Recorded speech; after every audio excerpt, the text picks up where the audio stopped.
93 KCL Travancore.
क्या मैं अंदर आ सकता हूँ?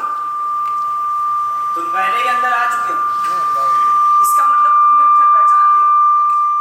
अगर हर शख्स ऐसे बेशर्मी के साथ अंदर घुस आए, इसका मतलब ये कहा होता है कि मैंने उसे पहचाना।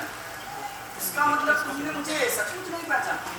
देखिए मिस्टर, मैंने कई काम जान पहचान के बगैर भी कर दिए। आप फिक्र मत कीजिए, काम क्या है ये बताइए। काम काम कुछ भी तो नहीं, इसलिए तो यहाँ चला है। क्यों? क्या ये टाइम पास क्लब है? आईआईसी का अड्डा है? मिस्टर, ये मेरा घर है, घर। घर? तुम्हारा घर? बहुत अच्छा। अरे मैं तो भूल ही गया, मैं तुमसे दोस्ती करने आया हूँ। थैंक्स, पर मुझे तुमसे दोस्ती करने में कोई इंटरेस्ट नहीं। और भाई पूरे शहर में दोस्ती करने के लिए और तुम्हें कोई नहीं मिला। रिलैक्स यार, रिलैक्स। तुम नाराज क्यों हो रहे हो? क्योंकि बात सूरतें कुछ ऐसी होती है जिनसे दुश्मनी नहीं होती और ना ही दोस्ती करने में दिल चाहता है। बल्कि बाज हालातों में तो उनकी शक्ल भी जहर आलूदा लगती है। और तुम्हारी शक्ल भी कुछ ऐसी है। लगता है मिस्टर, तुमने अब तक शक्लों से ही प्यार किया। दिलों के तहखानों पर तुम कभी नहीं उतरे और शायद इसीलिए तुम मुझे पहचान नहीं पा रहे। अरे मुझे दिल की नजर से देखो, मेरा ताल्लुकात दिल से है, दिमाग से नहीं।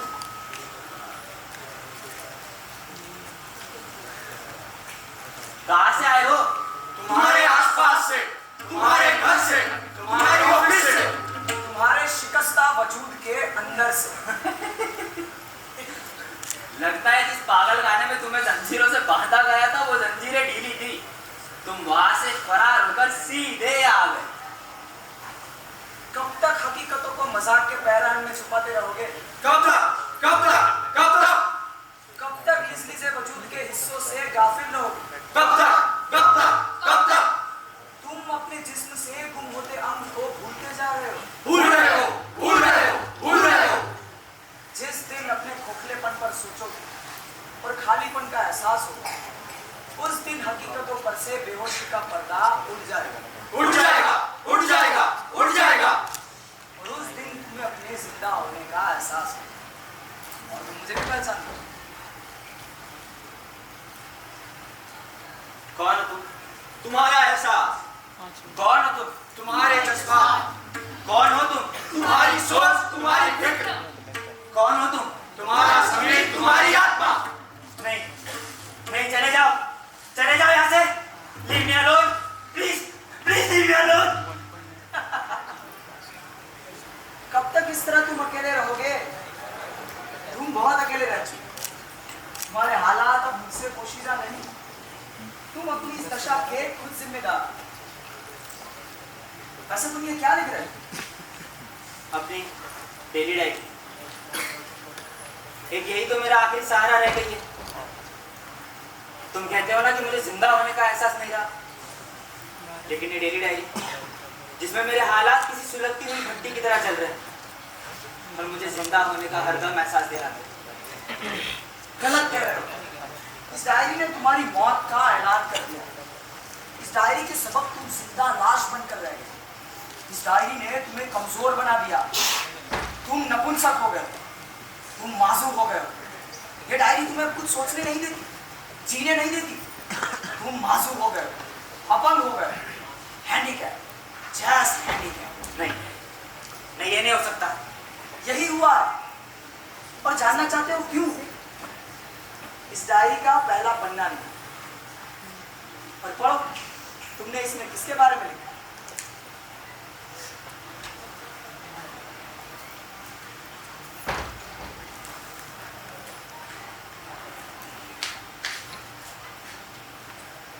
अपने पत्नी के बारे में। जानता हूं, उस दिन बहुत बड़ा झगड़ा हुआ था ना उसके साथ। अरे उस दिन ही क्यों, हर रोज होता है। मेरे घर तो जैसे जहन्नुम बन गया, कहीं सुकून नहीं। उस दिन भी उसी बात पर झगड़ा हुआ। हाँ, वही हमेशा की तरह, औलाद ना होने का रोना।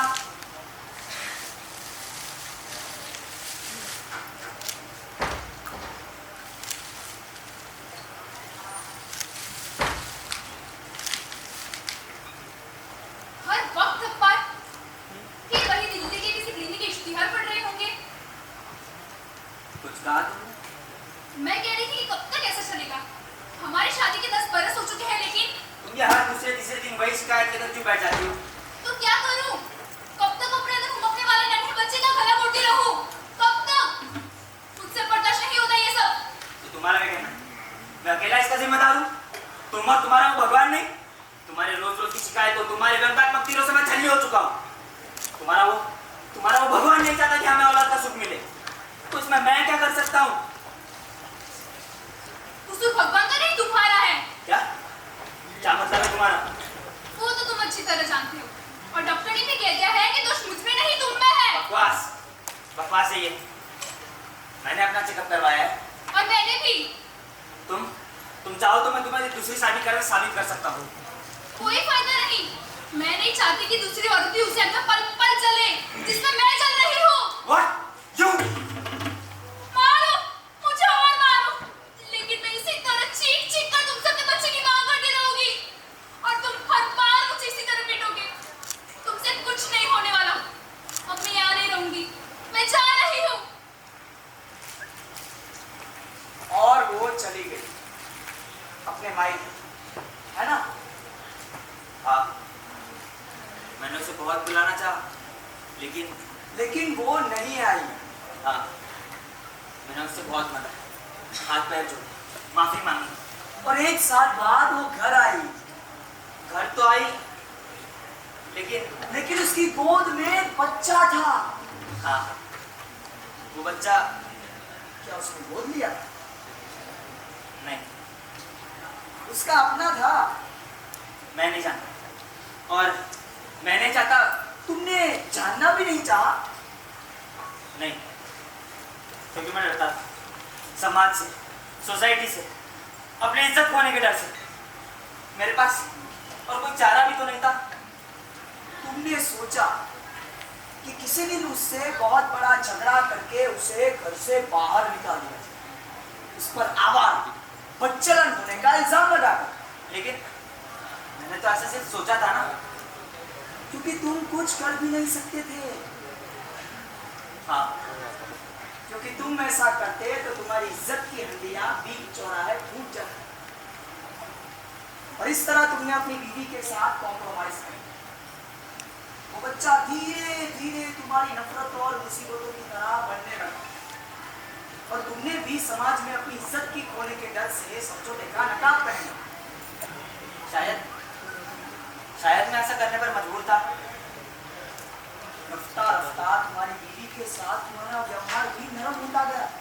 हाँ, हम दोनों ने आपस में समझौता कर लिया। हमने नहीं, तुमने कहो मिस्टर, तुमने उसके साथ समझौता कर लिया। तो और क्या करना? सारी दुनिया को बता देता। अच्छा, और 2 साल बाद फिर तुम्हारी बीवी का पेट तुम्हारी नफरत और फिक्रों की तरह बनने लगता। उसका क्या? वो तो उसे एक लड़की के साथ साथ लड़का भी चाहिए। इसका मतलब तुमने दो नाजायज बच्चों की परवरिश, वो भी बाप बनकर। लेकिन फायदा कुछ नहीं है। इन बच्चों की रगों में तुम्हारा खून नहीं था, इसलिए उन्होंने कभी तुम्हें अपना नहीं समझा। सच है। तुम्हारी बीवी भी उन बच्चों के सामने तुम्हें झिड़कती, जलील करती, बातें सुनाती, और तुम ये इसी तरह सिर झुकाए खड़े रहते। हाँ, क्योंकि मैं चाहता था घर, मेरा ये घर तो बना रहे। घर? कौन सा घर?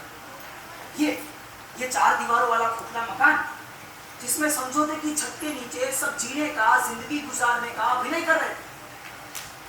तुम्हारे इस घर में कोई बीवी नहीं थी, कोई शौहर नहीं था, कोई बाप नहीं था, और कोई बच्चे नहीं थे। तुम ये इसलिए कह रहे हो ना क्योंकि मैंने घर में हर किसी को आजादी दे रखी थी। ओह, तो वो आजादी तुमने दी? अरे वो आजादी तो उन लोगों ने तुमसे छीन कर ली है।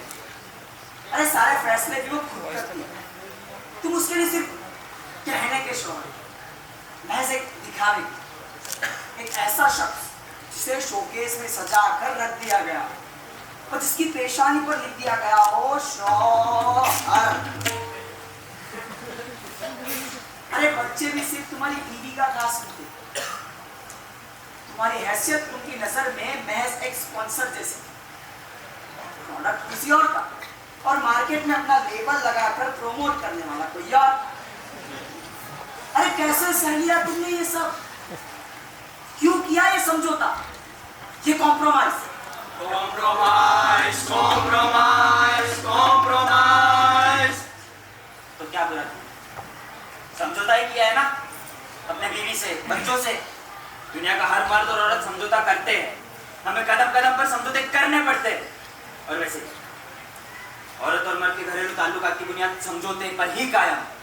नहीं नहीं मिस्टर, औरत और मर्द के ताल्लुकात की नहीं, बीवी और शौहर के ताल्लुकात में समझौते होते हैं, जिसको एडजस्टमेंट कहते हैं। लेकिन तुम्हारी हैसियत औरत और शौहर और मर्द जैसी थी ही कहाँ कि तुम एडजस्ट करते? तुमने तो अपनी इज्जत की गिरती हुई दीवारों के लिए समझौते का सहारा लिया। तो क्या बुरा किया? कोई गाली तो नहीं दी ना उसे? अरे बहुत बुरी गाली दी है तुमने उसे। Compromise, compromise, compromise. हम बुज़दिली को कॉम्प्रोमाइज कहते हैं, हम मसलहत को कॉम्प्रोमाइज कहते हैं, हम एडजस्टमेंट को कॉम्प्रोमाइज कहते हैं, हम सौदेबाजी को कॉम्प्रोमाइज कहते हैं, हम शिकस्त को कॉम्प्रोमाइज कहते हैं, हम मायूसी को कॉम्प्रोमाइज कहते हैं, हम डर को, खौफ को कॉम्प्रोमाइज कहते हैं। Compromise, compromise, compromise. Compromise plus compromise minus compromise divide by compromise is equal to compromise.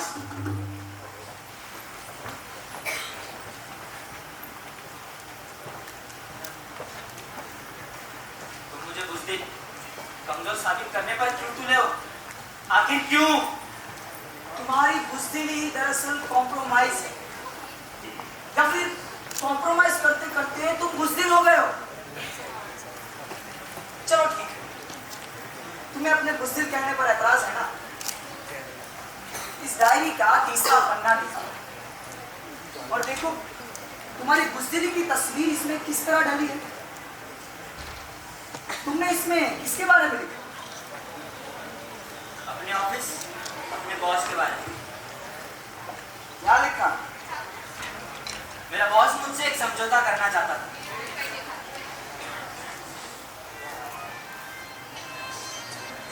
आपने बुलाया सर? हाँ जी मिस्टर। कहिए सर। हाँ तो मिस्टर, तुम्हें जानकर बेहद खुशी होगी कि आप हमारे सबसे ऑफिशियल, सबसे काबिल मुनाजिम हैं और इसीलिए आपको प्रमोशन दिया जा रहा है। Thank you so much sir, thank you so much. आपको प्रमोशन के साथ इंसेंटिव्स, इंक्रीमेंट्स, दूसरे अलाउंस भी बढ़कर मिलेंगे। इसके अलावा कंपनी की तरफ से रहने के लिए क्वार्टर्स और एक कार भी दी जा रही है। Wow sir, thank you so much. लेकिन हमारी एक शर्त है मिस्टर। सर आप कहिए तो सही, मुझे हर शर्त मंजूर है। तुम्हें हर वक्त अपने गले में ये जंजीर डालकर रहना होगा। नहीं सर, इस जंजीर को मैं अच्छी तरह जानता हूँ। ये जंजीर तो आपके कुत्ते के गले में भी है सर। अरे नहीं, हमारे कुत्ते के गले में तो पट्टा है। ये तो सोने की जंजीर है, सोने की, बहुत कीमती है। नहीं सर, आपने नौकरी देते वक्त भी एक जंजीर मेरे गर्दन पर डाल दी, जो अब तक मेरे गर्दन पर है। एक और जंजीर मेरे गर्दन पर नहीं डाली सर, इसके बोझ से मेरी गर्दन झुक जाएगी। Please sir, I request you. अरे भाई, हम यही तो चाहते हैं कि तुम्हारी गर्दन इसी तरह झुकी है और तुम हमारे सारे काम करो जो हम चाहते हैं, और फिर इस जंजीर का हल्का ज्यादा तंग नहीं होगा। तुम इत्मीनान रखो। नहीं सर, आपने जो जंजीर मुझे दी थी वो धीरे धीरे तंग होती गई। यू आर रॉन्ग मिस्टर, हमारी जंजीर तंग नहीं हुई, बल्कि तुम्हारी गर्दन मोटी हो गई है। कुछ भी हो सर, मैं एक और जंजीर अपने गर्दन पर नहीं डालूंगा। इसका मतलब ये है कि तुम्हें प्रमोशन की जरूरत है। ओके। हाँ सर, मैं अपने पोस्ट पर ठीक हूँ। I am sorry to say gentleman, but आप इस कंपनी के लिए ठीक नहीं। You have to leave this company. आपको इस कंपनी में से निकाला जाता है। सर आप ऐसे नहीं कर सकते सर। सर, हम ऐसा ही करेंगे। कौन रोकेगा हमें? हमारी कंपनी के लिए ऐसे डिसोबीडिएंट निकम्मे नौकरों की जरूरत नहीं। You can go now. Sir please sir, मुझे कुछ सोचने का तो मौका दीजिए। That sounds bad. तुम्हें सोचने का मौका दिया, और वैसे भी हमारी कंपनी में तुम एक ऐसे शख्स हो जो इतना सोचते हो, और इसीलिए तुम्हें ये पोस्ट दी जाए। Take your own time. तुम्हारी हाँ का मतलब ऐशो आराम, तुम्हारी हाँ का मतलब अच्छा खाना, अच्छे कपड़े, तुम्हारी हाँ का मतलब खूबसूरत घर, शानदार फर्नीचर, तुम्हारी हाँ का मतलब आने जाने के लिए कार, एयर कंडीशनर, तुम्हारी हाँ का मतलब खूबसूरत जिंदगी में खुश बुढ़ापा। और अगर तुमने ना कहा और ये जंजीर अपने गले में नहीं पहनी तो शुरू। तुम्हारी ना का मतलब नौकरी से हलाकी, तुम्हारी ना का मतलब बेकारी, भूख, तुम्हारी ना का मतलब नौकरी, गंदगी, तुम्हारी ना का मतलब मुसीबतें, तुम्हारी ना का मतलब बत्ती से रोजाना की झगड़े। सर मंजूर है। That's like a good man. मुझे मालूम था तुम्हारा फैसला यही हो।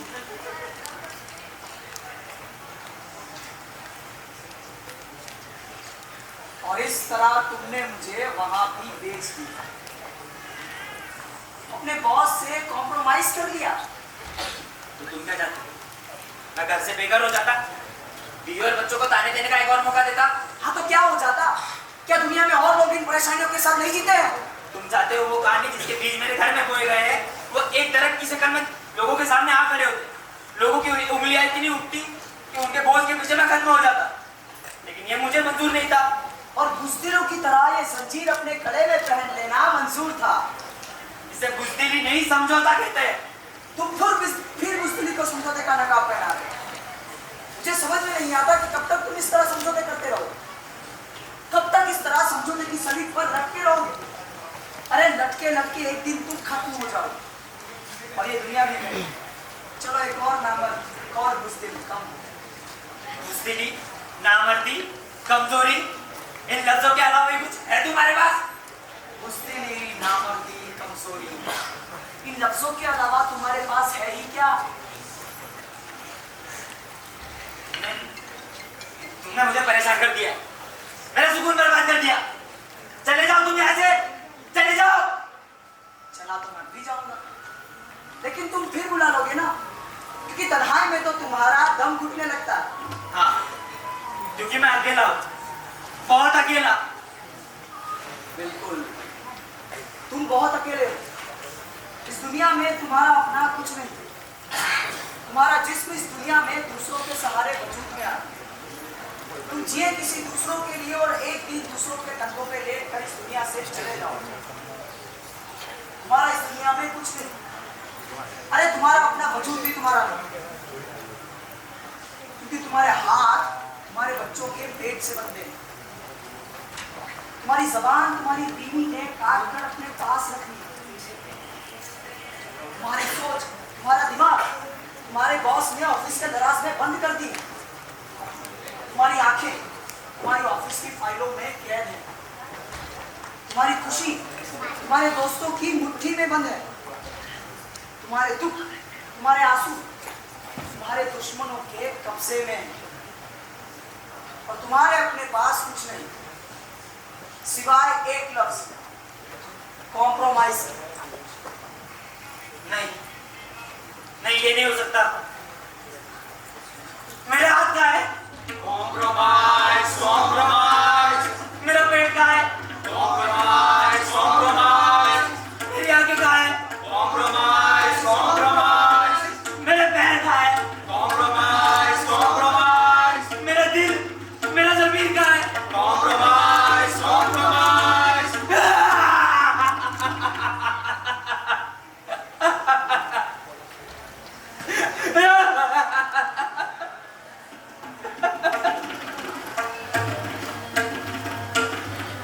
रोना तुम्हारा मुकद्दर बन चुका, लेकिन इस तरह खुलेआम रोगे तो ये दुनिया क्या कहेगी? तुम कॉम्प्रोमाइज का भूत पीकर अपने दर्द को छुपाते हो। रोने के लिए मुंह खोलते हो तो कॉम्प्रोमाइज के शब्द निकलते हैं। खून तो तुम्हारे जिस्म का पानी हो गया और इस लाल पानी में कीटाणु भी कॉम्प्रोमाइज के भर गए। तुम्हारे सहन की लीला अपने सहन भी कॉम्प्रोमाइज का बन चुका है और समझौते करते करते तुम नपुंसक हो गए। नपुंसक। हाँ हाँ, मैं नपुंसक हो गया हूँ।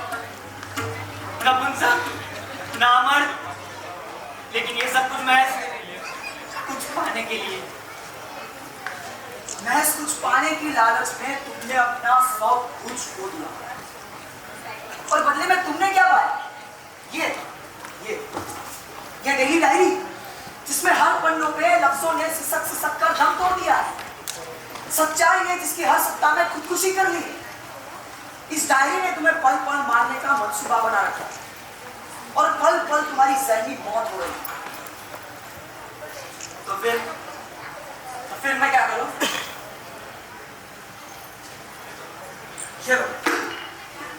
और फाड़ दो इस डायरी को, हमेशा के लिए इसे पुर्जा पुर्जा कर दो और हर एक पुर्जे को दूर दफना दो। ये डायरी तुम्हें जीने नहीं देती, ये डायरी तुम्हारी मौत का सबब बन रही है और ये एहसास का नुकीला कांटा बन के तुम्हें चुभ रहा है और दीमक बनकर तुम्हें अंदर ही अंदर चाट रही है। फाड़ दो इसे, फाड़ दो।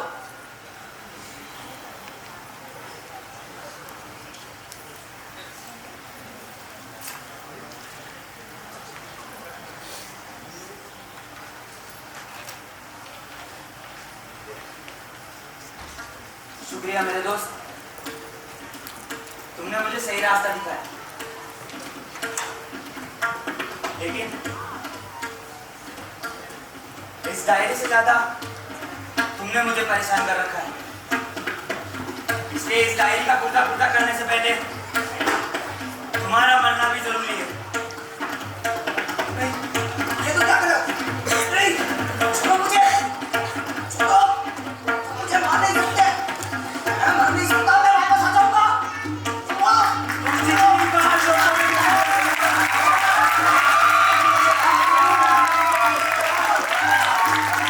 तुम्हारा मरना भी जरूरी है।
क्या मैं अंदर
આદિ પ્રસ્તુતિ KCL 93